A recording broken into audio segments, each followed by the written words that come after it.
Welcome to Hidden Beach, one of Mexico's most stunning natural wonders.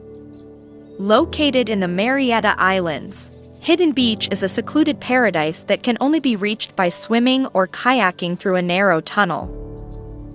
The beach is also known as the Playa del Amor or Beach of Love. It was created by the Mexican government during the early 1900s as a military testing site. The uninhabited island was used as a bombing range for many years, causing the creation of this unique hidden beach.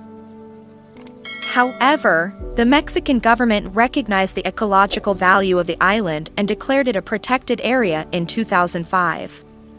Since then, access to the island has been strictly regulated to protect the delicate ecosystem of the area.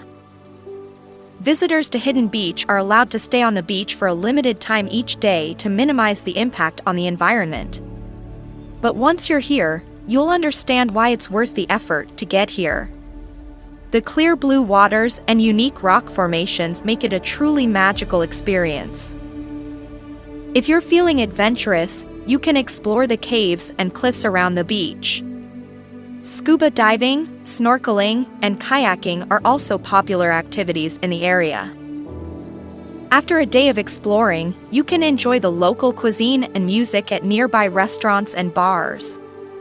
The Marieta Islands are known for their fresh seafood and tropical cocktails. Hidden Beach is truly a hidden gem of Mexico. If you're looking for a unique and unforgettable adventure, be sure to add it to your travel bucket list.